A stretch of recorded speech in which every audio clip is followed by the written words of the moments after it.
네, 반갑습니다. 오늘 우리 계속 이어서 우리 주기도문에 대해서 함께 말씀을 나누고자 합니다. 오늘은 특별히 나라가 임하시오며 라는 그 구절에 대해서 우리 함께 말씀을 나누도록 할 텐데요. 오늘 우리가 함께 읽었던 본문의 말씀에 예수님께서는 말씀하셨어요. 그런즉 너희는 먼저 그의 나라와 그의 의를 구하라. 이렇게 말씀하셨던 주님께서 기도를 우리에게 가르쳐 주실 때에도 나라가 임하시오며를 구하게 하셨습니다.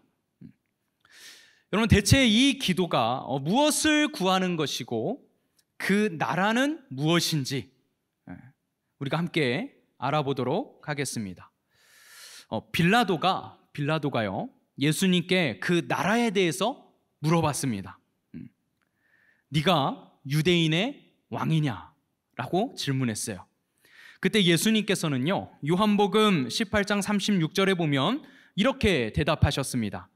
예수께서 대답하시되 내 나라는 이 세상에 속한 것이 아니라 만일 내 나라가 이 세상에 속한 것이었더라면 내 종들이 싸워 나로 유대인들에게 넘겨지지 않게 하였으리라. 이제 내 나라는 여기에 속한 것이 아니니라 라고 대답하셨습니다. 자, 도대체 이 하나님의 나라는 어디에 있는 나라일까요? 그리고 여러분들이 그 나라를 구한다는 것은 무엇을 구하는 것일까요? 사실 우리는 세상 나라를 지금 살아가고 있습니다. 여러분들의 국적은 분명 아마 대한민국이실 거예요. 대부분이. 여러분들에겐 국적이 있습니다. 그리고 이 세상 나라를 살아가면서 여러분들은 한편으로는 또 하나님 나라의 백성들이 됩니다. 하나님의 백성들인 것이죠. 그러니까 여러분은 세상 나라를 살면서도 하나님 나라를 살아가고 있는 이중국적을 가진 것처럼 살아가고 있는 그런 사람들이에요. 이 개념을 그 당시 이스라엘 사람들이라면 좀 더 쉽게 이해할 수 있었을 것입니다. 왜냐하면 그들의 정체성은 이스라엘 백성들이었지만 지금 누구의 통치를 받고 있었습니까? 로마의 통치를 받고 있었기 때문이에요. 그러니까 자신들의 정체성은 하나님의 선민사상, 나는 하나님의 백성이다 라는 정체성을 가지고 있었지만 실질적인 통치는 로마에게 받고 있었다는 것입니다. 그래서 이 이중적인 나라에 대해서 아마 이들은 쉽게 이해할 수 있었을 거예요.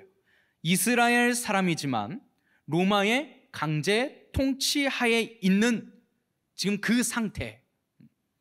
우리도 마찬가지입니다. 여러분의 본래의 국적, 여러분이 본래 누구의 백성입니까? 하나님의 백성입니다. 하나님 나라의 백성들이에요. 그러나 지금 어디에서 살고 있습니까? 이 세상 나라에서 살면서 이 세상 나라의 공중권세 잡은 자에게 지금 억압당하고 있는 상태라는 거예요. 때로는 이 상태를 바벨론 포로에 비유하기도 합니다. 그러니까 우리는 결국 하나님 나라의 백성이지만 이 세상 나라의 통치하에 있는 억압받고 있는 백성들이라는 거예요. 누가복음 17장 20절 말씀을 보면 바리새인들이 예수님께 이 하나님 나라가 언제 임하는지를 물어봅니다. 바리새인들이 하나님의 나라가 어느 때에 임하나이까 묻거늘 예수께서 대답하여 이르시되 하나님의 나라는 볼 수 있게 임하는 것이 아니오. 하나님의 나라는 볼 수 있게 임하는 것이 아니래요. 우리가 살고 있는 세상 나라는 가시적으로 눈에 보입니다. 여러분이 지금 살고 있는 그 나라, 지금 대한민국은 여러분의 눈에 보여요. 하지만 여러분이 실질적인 하나님 나라의 백성이지만 하나님 나라는 눈을 씻고 쳐다봐도 보이지가 않습니다. 도대체 그 나라가 어디에 있다는 것일까? 이어지는 21절에 예수님께서 또 이렇게 말씀하셨어요. 또 여기 있다 저기 있다고도 못하리니 하나님의 나라는 너희 안에 있느니라. 하나님의 나라가 어디 있다고요? 너희 안에 있느니라. 어떤 장소적 개념이 아니라 우리 모임 안에 있다라고 예수님께서 말씀하시는 것입니다. 하나님의 나라는요, 우리 공동체 안에 있다는 거예요. 이 모임 안에 있다는 것입니다. 여러분이 혼자서 나 하나님 나라 갈 거야 라고 어딘가 혼자 갈 수 있는 곳이 아니라, 장소가 아니라 우리가 모인 그 공동체, 그 모임이 곧 하나님 나라이다 라고 지금 말씀하시는 것입니다. 마태복음에서도 똑같은 말씀을 하셨어요. 그 나라가 그러면 언제 임하는가? 마태복음 12장 28절을 보면 이렇게 기록하고 있습니다. 그러나 내가 하나님의 성령을 힘입어 귀신을 쫓아내는 것이면 하나님의 나라가 이미 너희에게 임하였느니라. 그 하나님의 나라는 이미 우리에게 임하였다라고 지금 말씀하고 계세요. 보이지 않는 하나님 나라가 이 세상 나라를 살아가고 있는 우리에게 이미 임하였다는 것입니다. 이것은 이중적 구조를 가지고 있는 거예요. 세상 나라를 살아가고 있는데 하나님 나라의 백성이다. 그렇다면 우리가 하나님 나라의 백성이라면 굳이 이 세상 나라에서 살 필요가 있는 것인가? 우리는 하나님 나라의 백성인데 그럼 이 세상의 통치를 거부해도 되는 것인가? 난 세상 나라 이렇게 살고 싶지 않아요. 대한민국의 헌법대로 살고 싶지 않아요. 저는 성경대로 살고 싶습니다. 헌법을 거부하면서 그렇게 세상 나라를 거부하며 왜 살진 않고 있는가? 우리가 세상 나라를 거부하지 않는 것은요, 하나님께서 우리를 이 세상 나라 가운데 여전히 살게 하시면서 우리로 하여금 하나님 나라의 백성다운 선한 영향력이 되기를 원하시기 때문입니다. 그래서 우리가 이 세상 나라의 통치하에도 순응하라고 예수님께서는 말씀하셨어요.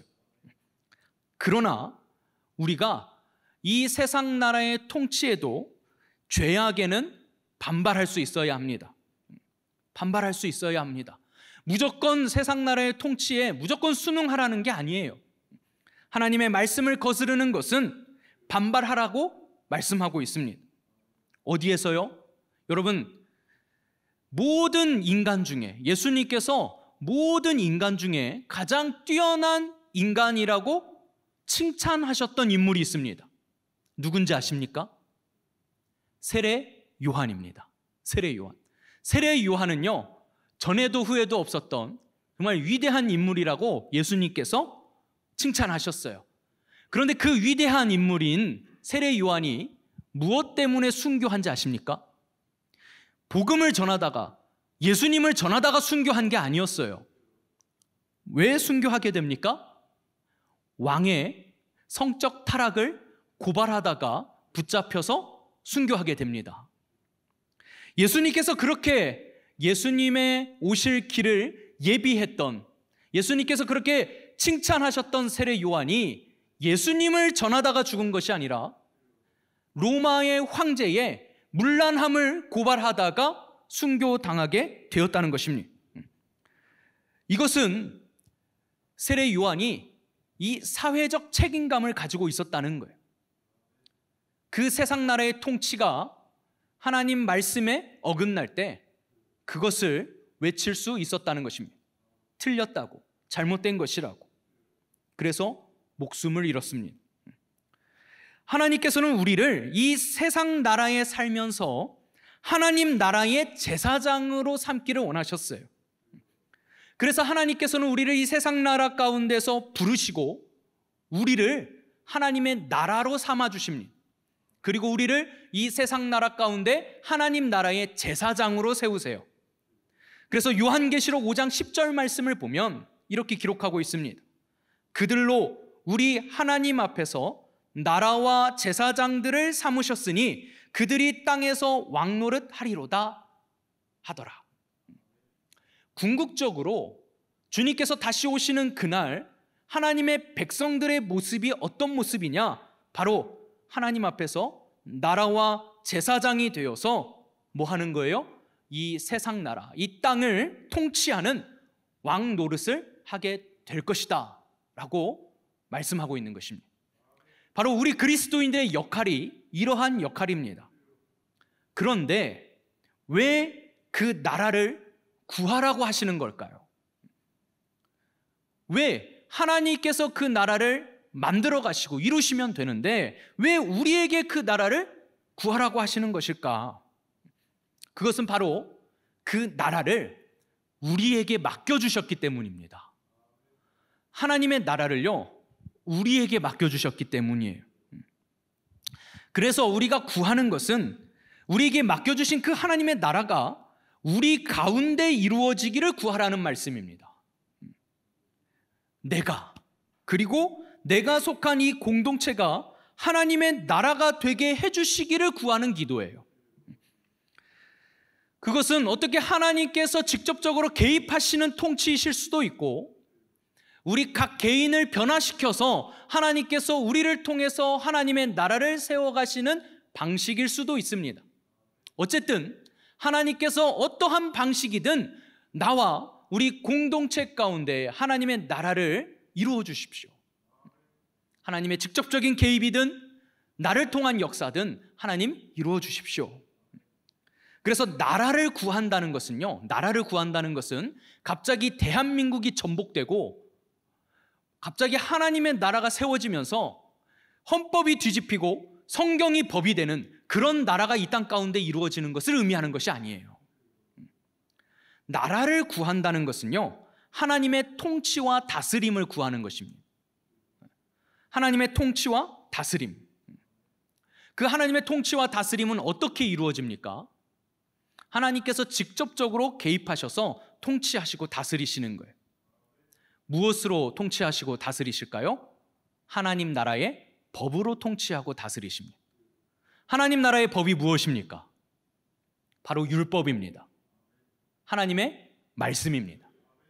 그래서요, 그 말씀이 우리 각 사람의 심령 가운데 성령 하나님께서 오셔서 우리로 그 말씀을 깨닫게 하시고, 그리고 그 말씀에 순종하게 하셔서, 그래서 하나님 나라의 통치와 다스림을 받는 상태가 되게 하시는 거예요. 그리고 그러한 자들이 모였을 때에 그곳이 하나님 나라가 이루어지는 것입니다. 이것은 신비한 방법이에요. 하나님께서 왜 그렇게 하기를 원하시냐? 하나님께서는요, 출애굽기 때에도 이스라엘 백성들에게 그렇게 역사하셨습니다. 출애굽기 19장 6절 말씀을 보면 이렇게 말씀하고 있어요. 너희가 이스라엘 백성들입니다. 너희가 내게 대하여 제사장 나라가 되며 거룩한 백성이 되리라. 너는 이 말을 이스라엘 자손에게 전할지니라. 하나님께서 이스라엘 백성들만 구원하시겠다고 말씀하시지 않았습니다. 그것은 그냥 이스라엘 사람들의 착각이었어요. 하나님께서는 애굽에서 이스라엘 백성들을 불러내실 때에 이 이스라엘 백성들을 통해서 전 인류를, 모든 나라를 구원하실 계획을 세우셨다는 것입니다. 그들이 제사장 나라가 된다는 것은 무엇입니까? 이 지구의 모든 나라들을 대표해서 하나님 앞에 드려지는 나라, 하나님 나라로 드려지는 나라. 그래서 이 이스라엘을 통하여 누가 오십니까? 메시아가 오십니다. 구원자가 오십니다. 그리고 그 구원자를 통해서 전 인류가 구원을 받습니다. 그래서 이 메시아가 오실 이 나라, 이 이스라엘만큼은 하나님 앞에서 무엇하기를 원하신 거예요? 거룩한 백성으로 세워지기를 원하셨던 거예요. 우리도 마찬가지입니다. 오늘날 살고 있는 우리도 마찬가지입니다. 하나님께서는 우리가 제사장 나라가 되기를 원하십니다. 우리가 제사장들 되기를 원하세요. 먼저 믿은 자로서 이 세상 가운데 구원을 가르치고 전하는, 그리고 보여주는 제사장 나라. 그 제사장 나라가 되기 위해서는 우리는 어떤 상태가 되어야 합니까? 거룩한 백성이 되어야 한다는 거예요. 베드로전서 2장 9절에 신약에서도 우리에게 이렇게 말씀하셨습니다. 그러나 너희는 택하신 족속이요 왕 같은 제사장들이요 거룩한 나라요 그의 소유가 된 백성이니 이는 너희를 어두운 데서 불러내어 그의 기이한 빛에 들어가게 하신 이의 아름다운 덕을 선포하게 하려 하심이라. 이게 핵심입니다. 우리를요 택하셔서 왕 같은 제사장이 되게 하시고 거룩한 나라가 되게 하셔서 하나님의 소유된 백성이 되게 하십니다. 이 이유는 우리를 어두운 데서 불러내셔서 하나님의 기이한 빛에 들어가게 하신 후에 이 어두운 세상에 하나님의 아름다운 덕, 하나님의 통치, 하나님의 법을 선포하게 하시기 위해서라는 거예요. 나라가 임하시오며 라는 기도는 하나님, 제가 이 거룩한 나라, 왕 같은 제사장이 되게 하여 주시옵소서라는 기도입니다. 그것을 구하는 기도입니다.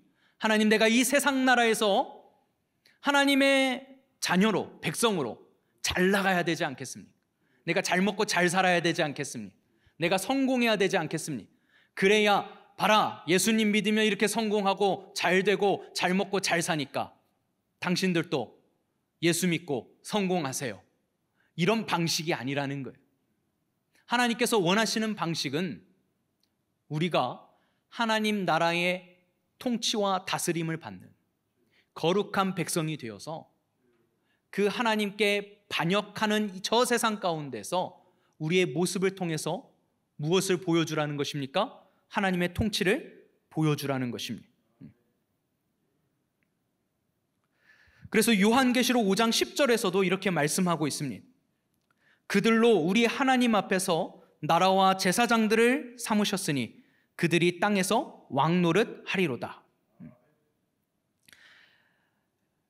하나님께서는 하나님 나라를 우리에게 맡기시는 분이 맞습니다. 그래서 누가복음 22장 말씀을 보면 예수님께서 우리에게 이렇게 말씀하셨어요. 누가복음 22장 28절부터의 말씀입니다. 너희는 나의 모든 시험 중에 항상 나와 함께한 자들인즉 내 아버지께서 나라를 내게 맡기신 것 같이 나도 너희에게 맡겨. 너희로 내 나라에 있어 내 상에서 먹고 마시며 또는 보좌에 앉아 이스라엘 12지파를 다스리게 하려 하노라 라고 말씀하셨습니다.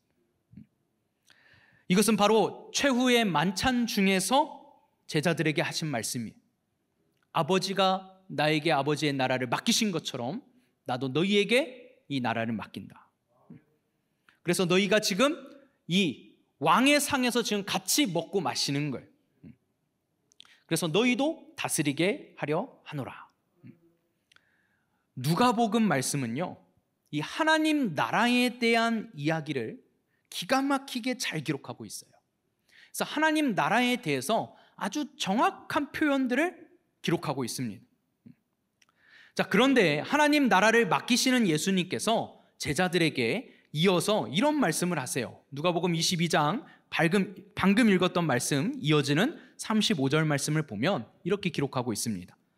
그들에게 이르시되, 지금 최후의 만찬, 아까 그 말씀을 하시고 이어서 하시는 말씀이에요. 그들에게 이르시되 내가 너희를 전대와 배낭과 신발도 없이 보냈을 때에 부족한 것이 있느냐?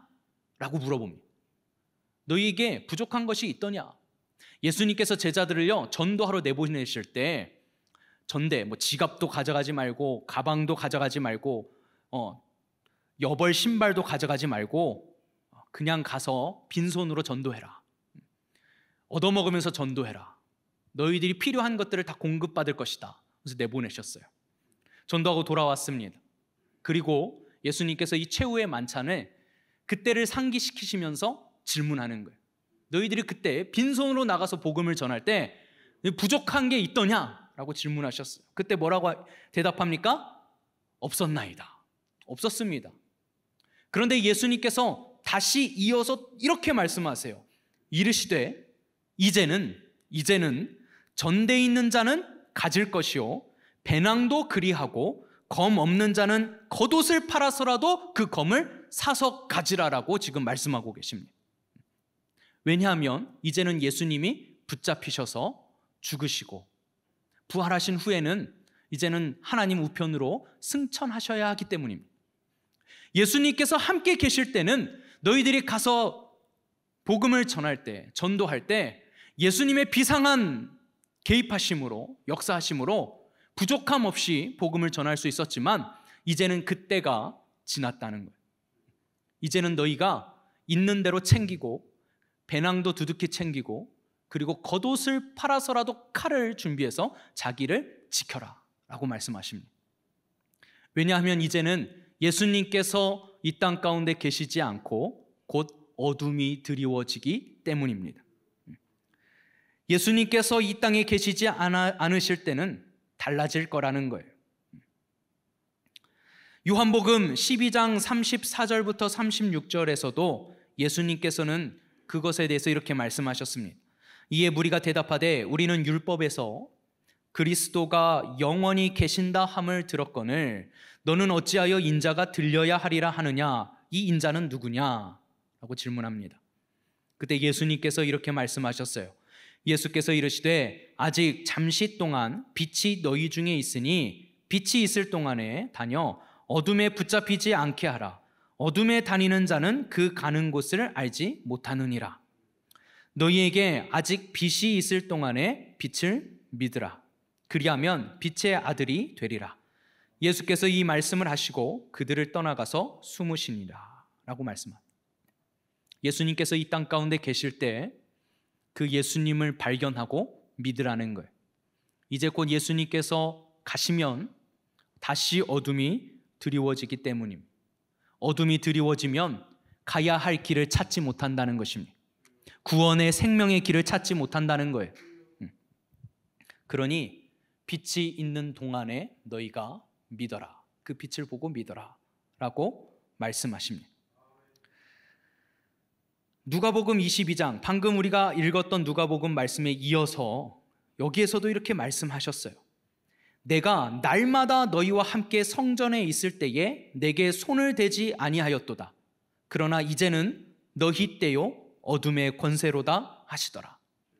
예수님께서요 최후의 만찬을 마치시고 이제 감람산으로 제자들과 함께 기도하러 올라가십니다. 그리고 거기에서 예수님이 붙잡히시죠.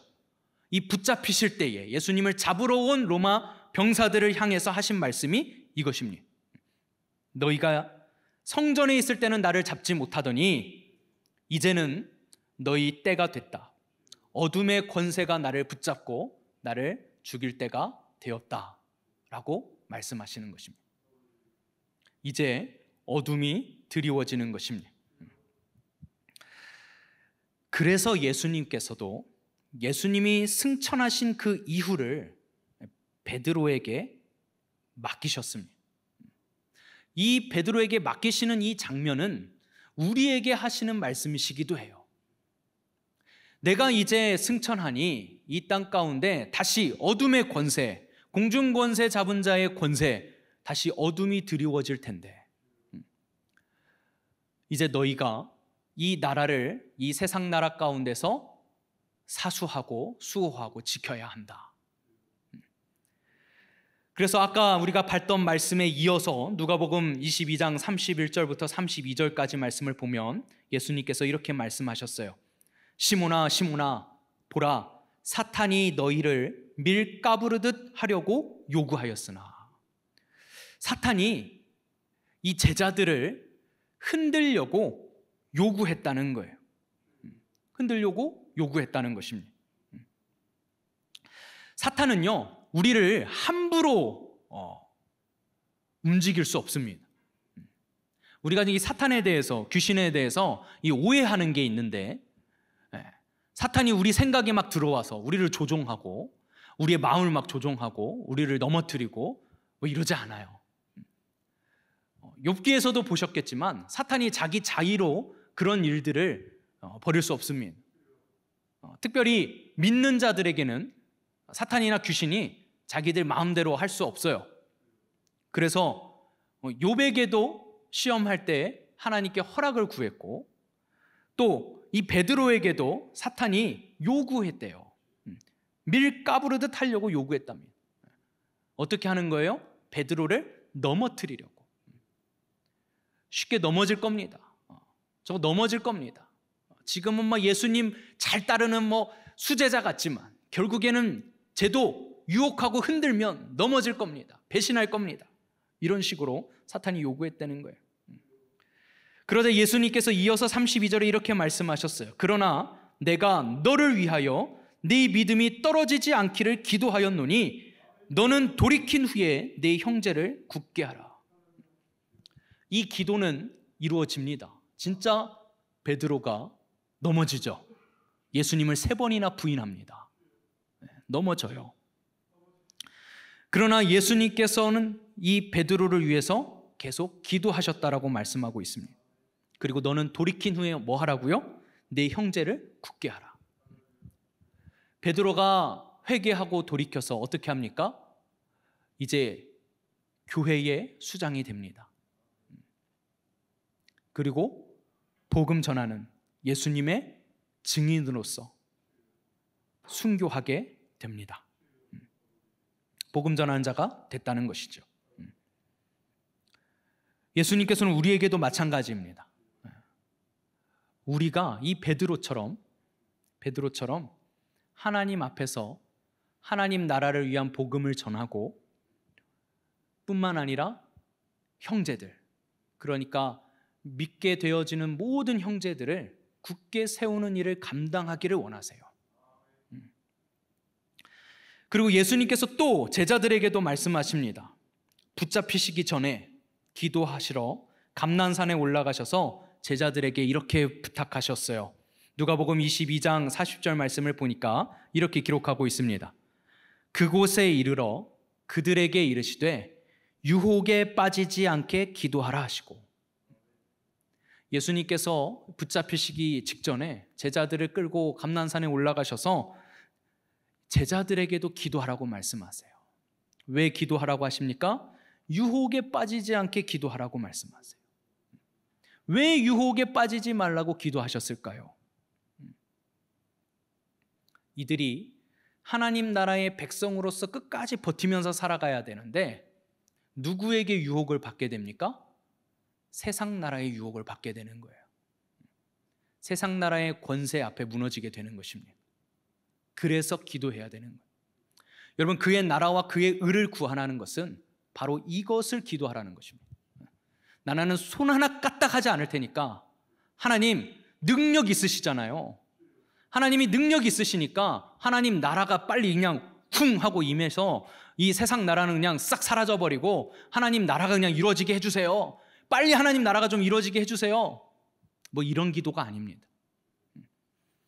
우리가 기도하는 그 하나님 나라를 구하는 것은 궁극적으로는 주님 다시 오셔서 이루실 새 하늘과 새 땅이기도 하지만, 우리가 계속해서 구하는 것은 지금 내 안에 하나님의 나라가 이루어지는, 하나님의 통치와 다스리심이 이루어지는, 우리 공동체 안에 하나님의 다스림과 통치가 이루어지는 그 상태를 구하는 것입니다.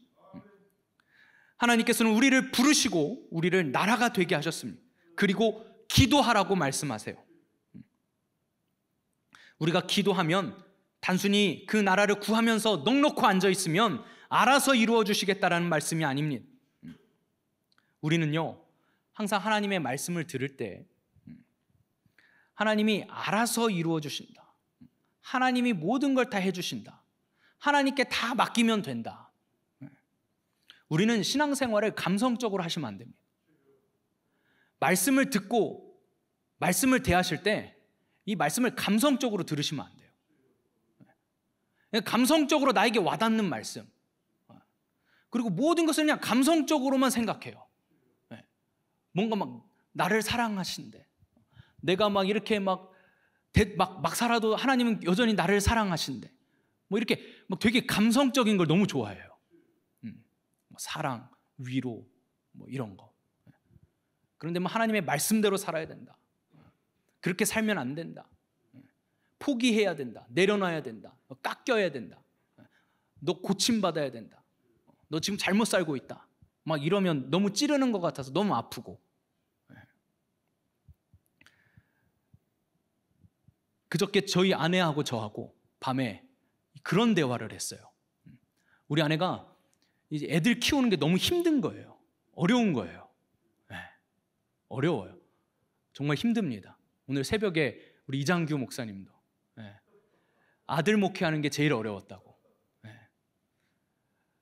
저희 아내도 애 둘을 키우다 보니까 이제 힘이 붙인 거예요. 어렵습니다. 그런데 우리가 감성적으로 이해할 때는요, 이 자녀들을 누구에게 맡겨요?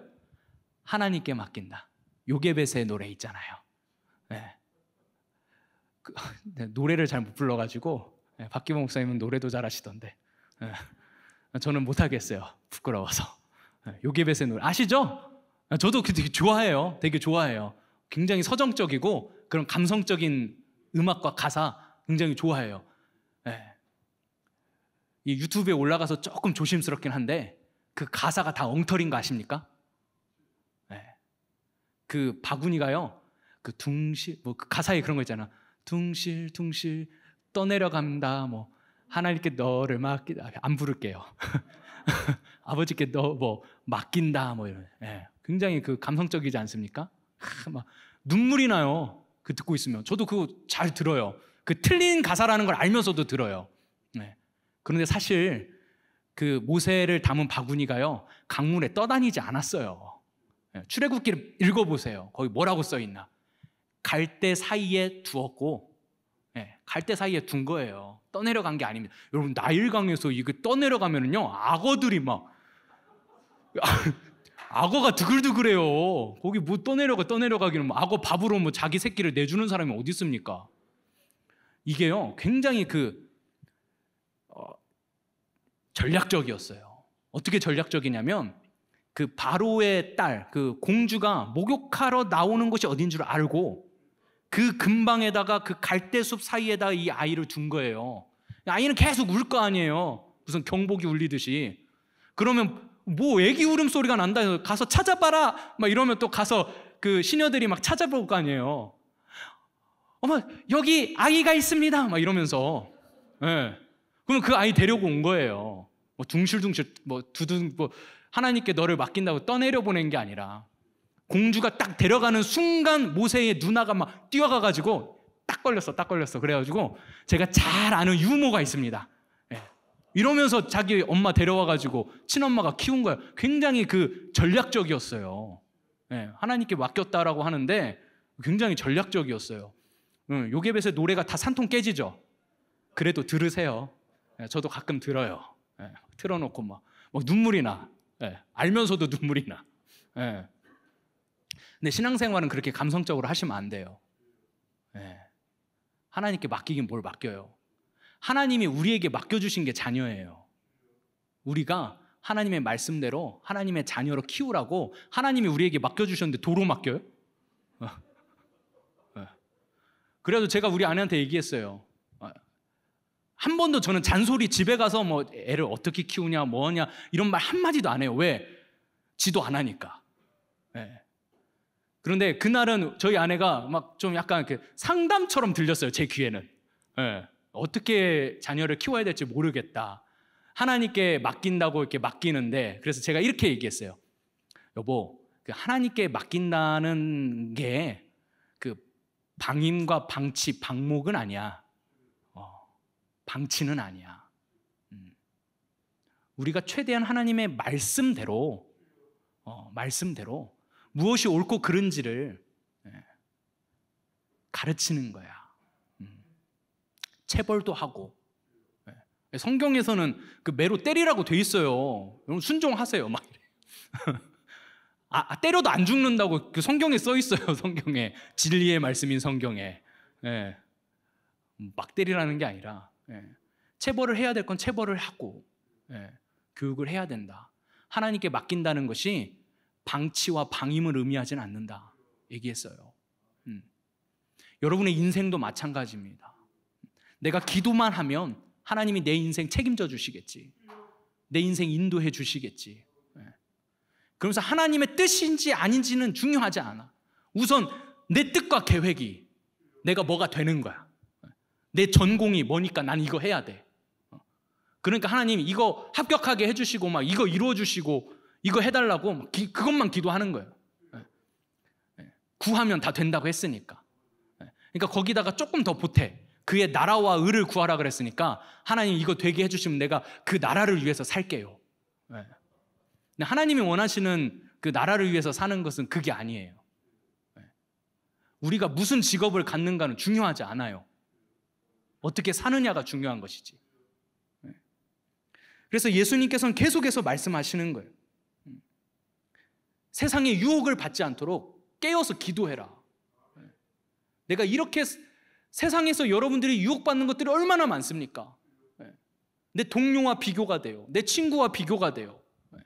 저도 그 열등감에서 벗어나질 못했어요. 나보다 성적이 낮았던 친구들은 나보다 더 훨씬 좋은 대학교를 갔는데 나는 그러지 못해서 친구들한테 연락도 못하고 마치 뭐 성적이 안 나와서 목사가 된 것 마냥 뭐 그런 그 열등감이 있었다고요. 왜 그래요? 세상의 유혹인 거예요. 세상에서는 그런 걸로 사람을 평가하니까. 얼마 버는지, 얼마나 명예로운 직업을 가졌는지. 야, 적어도 네가 그 대학 그 과를 나왔으면 최소한 이거는 돼야 되지 않겠냐? 그런 거 있잖아요. 그렇죠? 그런 게 우리의 유혹거리인 거예요. 내가 지금 하나님 나라의 백성답게 살고 있는가는 중요하지 않고 그냥 뭔가 성공을 해야만 하나님 나라를 위해서 내가 뭔가 기여할 수 있는 것처럼, 내가 돈을 많이 벌어서 교회에다 헌금 많이 하고 교회 많이 짓고 막 이러면 하나님 나라를 위해서 막 자기가 엄청 기여한 것처럼 막 그런 삶을 살고 싶고 막 꿈꾸고, 그런 건 다 지옥심인데 그게 마치 하나님의 나라를 위한 것처럼 그렇게 마음을 품고. 근데 하나님께서 정작 우리에게 말씀하시는 건 뭐예요? 그 나라는 돈으로 이루는 것이 아니다. 니들이 잘 먹고 잘 마시고 잘 사는 게 아니다. 중요한 것은 너희들이 하나님의 통치와 다스림을 받고 있느냐가 중요한 것이다. 너 지금 그렇게 살고 있느냐라고 질문하시는 거예요. 그리고 그렇게 안 되니까 기도해라. 사단이 너 밀가부들을 치지 너를 막 넘어뜨릴 수 있다고 나한테 요구했다니까.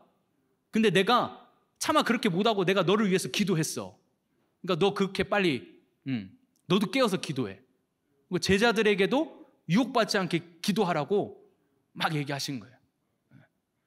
제가 흥분하니까 좀 말이 좀 달라지죠. 이해하고 들으세요. 데살로니가전서 2장 12절 말씀을 보면 이렇게 기록하고 있습니다. 이는 너희를 부르사 자기 나라와 영광에 이르게 하시는 하나님께 합당히 행하게 하려 함이라 라고 되어 있어요. 그럼 이 말씀을 정말 선지자의 외침처럼 들으십시오. 우리를 부르신 이유가요, 이 세상에서 성공하고 잘 먹고 잘 살라고 부르신 게 아니라 자기 나라, 하나님 나라와 영광에 이르게 하시는 하나님께 합당히 행하게 하려 함이라. 합당히 행하게 하려 함이라. 여러분, 제가 여러분들에게 정말 부탁하고 싶은 것은 저를 위해서, 그리고 여기는 우리 대청부 간혹 이제 집사님, 권사님들 좀 계시고 장로님도 가끔 계시지만, 가끔이 아니라 항상 계시지만, 여러분들은 대청부니까 저하고 박기범 목사님을 위해서 기도해 주셔야 돼요.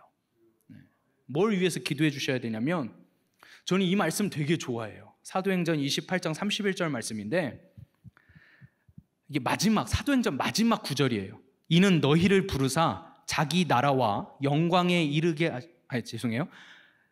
하나님의 나라를 전파하며 주 예수 그리스도에 관한 모든 것을 담대하게 거침없이 가르치더라. 저의 비전입니다.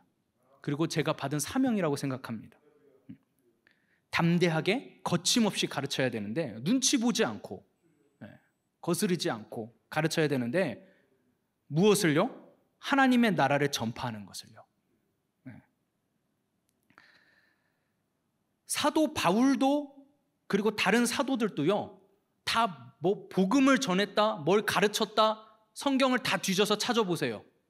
하나도 빠짐없이 거기에 뭐라고 기록되어 있냐면 하나님 나라를 전파했다, 하나님 나라를 가르쳤다, 하나님 나라에 관하여 이야기했다 라고 되어 있지, 다른 얘기 없습니다. 하나님 나라가 꼭 들어가요. 꼭 들어가요.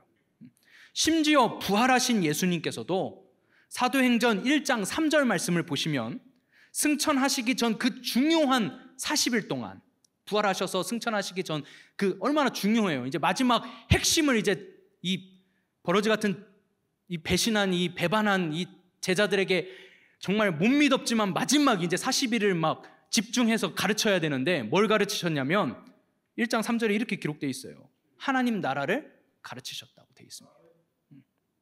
그만큼 하나님 나라가 중요하기 때문입니다. 중요하기 때문이에요. 신약의 전체가 다 사도 바울도 사도들도 뭐 성경을 가르쳤다, 복음을 전했다, 다 하나님 나라를 전파했다, 하나님 나라를 가르쳤다, 하나님 나라에 관해 이야기했다, 이렇게 돼 있어요. 다 그렇습니다. 그게 중요하기 때문입니다. 그래서 여러분들도 목사님들을 위해서 기도해야 될 것은 이 자리에서 여러분들에게 어떤 감성적인, 여러분이 굉장히 막 듣기에 너무 달콤한 그런 말씀들, 막 뭔가 이렇게 와닿고 막 뭐 큰 깨달음을 얻은 것 마냥, 큰 위로를 받은 것 마냥, 막 그렇게 해서 제가 눈치 봐서 잘못 전하는 게 아니라 정말 하나님의 나라를 바르게 전하고 가르치고 또 그렇게 목회할 수 있도록 여러분들이 기도하셔야 돼요. 그래서 우리가 같이 하나님의 나라가 이루어져 가야 되지, 무슨 뭐 감성 충만한 우리 감성 클럽이 아니잖아요. 이 하나님의 말씀, 이 하나님 나라를 전하는 설교를 하는 게요, 굉장히 힘들고 어렵습니다. 왜냐하면 거스르기 때문이에요. 별로 원하지를 않아요. 왜냐하면 세계관의 충돌이 일어나기 때문에 그렇습니다. 여러분도 지금 이 설교가 별로 와닿지 않으실 거예요. 왜? 지금 나한테 당장 지금 힘들고 시급한 것은 지금 직장 문제예요. 이직 문제고, 지금 시험 내가 지금 준비하고 있는 합격이 지금 중요하고, 내가 지금 그것 때문에 괴롭단 말이에요. 그것 때문에 지금 내가 센터 오십 나와가지고 찬양 드리고 기도하는데 지금 저 목사가 산통을 다 깨고 있어요. 그럼 얼마나 여러분들 꼴배기도 싫고, 팔뚝 굵은 박기보 목사님 막 기다려지고, 그러면 그러실 거 아니에요 지금. 그럼 저는 또 여러분들 막 그 눈빛을 보면서 막 눈치를 봐가면서 나도 뭔가 위로를 줘야 되나? 좀 약간 감성적이어야 되나? 막 이런단 말이죠. 세계관의 충돌이 일어나는 거예요.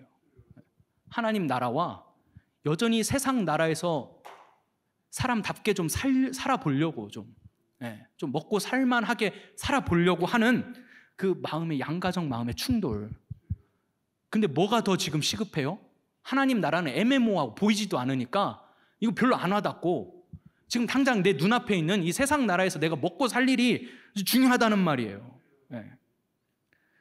고린도전서 4장 20절에 이렇게 말씀하고 있습니다. 하나님의 나라는 말에 있지 않고 오직 능력에 있습니다. 말에 있지 않고 능력이 있다는 것은 무엇입니까? 하나님의 나라는요, 말로만 되어지는 게 아니라 행함으로, 여러분들이 하나님의 그 말씀대로 순종하여 행함으로, 그 행함에 하나님의 나라가 있다는 거예요. 이게 무슨 말씀이냐면, 더 정확히는 고린도전서 6장 9절에서 10절 말씀을 보면 이렇게 기록하고 있습니다. 불의한 자가 하나님의 나라를 유업으로 받지 못할 줄을 알지 못하느냐? 미혹을 받지 말라. 음행하는 자나 우상 숭배하는 자나 간음하는 자나 탐색하는 자나 남색하는 자나 도적이나 탐욕을 부리는 자나 술 취하는 자나 모욕하는 자나 속여 빼앗는 자들은 하나님의 나라를 유업으로 받지 못하리라. 왜요? 하나님의 통치를 받지 않기 때문에. 세상 나라의 유혹에 빠져가지고 그냥 그게 좋은 거예요. 그게 재밌는 거예요. 교회도 어지간하면 그냥 협상을 해줘요. 뭐 술 먹은 것도 그냥 넘어가줘요. 요즘에는 이제 교회에서 점점 멀어져 가는데 주일날 와가지고 출석 체크라도 하면 오케이, 그 정도만 해도 괜찮아. 그 정도만 해도 괜찮아. 다른 거 뭐 해도 세상에서 응원해 줄게, 격려해 줄게. 직장 생활 하느라 힘드니까 한 잔씩 해도 괜찮아. 그거는 내가 못 본 척 해줄게. 이렇게 이제 교회도 타협을 하기 시작하는 거예요. 왜? 오게는 해야 되니까. 우선 주일날에라도 하루라도 좀 나오면 안심이 되니까. 그래서 점점 이제 하나님 나라에 대한 가르침은 힘을 잃어가요. 이제 감성적인 이야기를 해야 이 감성적으로 다뤄줘야 돼 이제. 여러분, 지금 우리의 모습이 이렇다는 거예요. 근데 이 하나님 나라를 유업으로 받지 못한다는 이 이야기가 이 고린도전서에만 있는 것이 아니라 고린도전서, 갈라디아서, 예배소서, 골로새서, 데살로니가전서, 베드로후서 너무 많아서 제가 다 기록을 안 하고 다 말씀을 올리지 않았어요. 너무 많아가지고 다 이런 말씀입니다. 애매모호하게 이야기하지 않았어요. 모든 성경에 다 이 세상에서 우리가 저지르고 있는 것들, 먹고 마시느라 저지르고 있는 것들, 그것들이 다 기록되어 있어요. 그렇게 사니까 하나님 나라를 유업으로 받지 못하는 것이라고. 근데 교회는 그렇게 살아도 주일날이라도 오면 갈 수 있을 거예요. 이러는 거예요, 지금. 여러분, 우리는요, 흔들리지 않는 나라를 받았기 때문에 세상 나라에서 여러분 타협하시거나 흔들리시면 안 돼요. 히브리서 12장 28절에 이렇게 기록하고 있습니다. 그러므로 우리가 흔들리지 않는 나라를 받았은즉 은혜를 받자. 이로 말미암아 경건함과 두려움으로 하나님을 기쁘시게 섬길지니. 기쁨으로 섬겨야 되는데 왜 두려움으로 섬겨요? 내가 지금 하나님께 기쁨이 되지 못할까 봐 두려움으로 살라는 거예요. 그 두려움이 우리에게 있어야 돼요. 그 경건함이 우리에게 있어야 돼요. 그래서 은혜를 받으셔야 돼요. 마지막으로 데살로니가 후서 말씀을 좀 읽어보고 말씀을 마치고자 합니다. 데살로니가 후서 1장 4절부터 9절 말씀을 보면 이런 말씀이 기록되어 있습니다. 그러므로 너희가 견디고 있는 모든 박해와 환난 중에서 너희 인내와 믿음으로 말미암아 하나님의 여러 교회에서 우리가 친히 자랑하노라. 이는 하나님의 공의로운 심판의 표요 너희로 하여금 하나님의 나라에 합당한 자로 여김을 받게 하려 함이니 그 나라를 위하여 너희가 또한 고난을 받느니라. 세상에서 여러분은 그 나라를 위해서 고난을 받으셔야 돼요.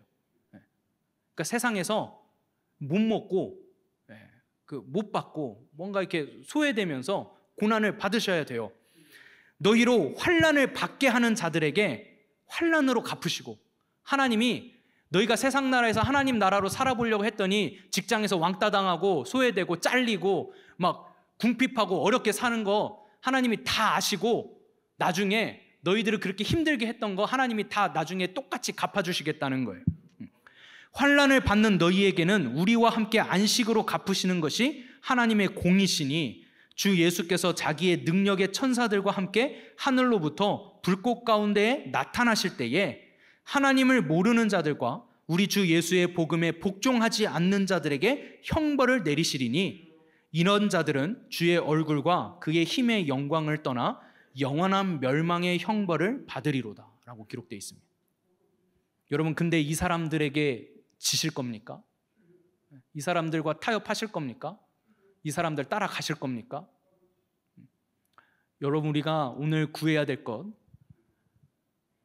하나님의 나라가 임하시옵고는 하나님의 통치와 다스리심이, 하나님의 말씀이 내 심령에 콱 박혀서 내가 성령으로 세상에게 유혹받지 않고 세상에게 지지 않고 세상의 방식을 따르지 않고 내가 좀 뭐 더 얻어먹어 보겠다고, 더 가져보겠다고, 더 뭐 마셔보겠다고 그렇게 사는 것이 아니라 하나님 나라를 살겠습니다.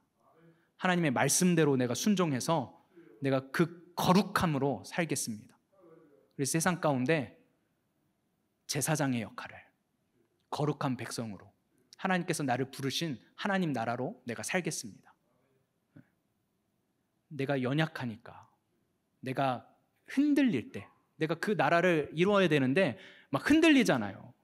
다른 사람 막 승진하는 거 보면 나도 가서 술 따르고 싶고, 누군가 좀 돈 좀 이렇게 많이 이렇게 꿈쳐서 버는 것 같으면 나도 살짝 저울 기울게 해서 돈 더 이렇게 꿈치고 싶고, 막 그런 유혹이 오잖아요. 그때 기도하라는 거예요. 그때 하나님의 나라를 구하라는 거예요. 통치와 다스림을 구하는 저와 여러분들이 되시기를 예수님의 이름으로 부탁을 드립니다.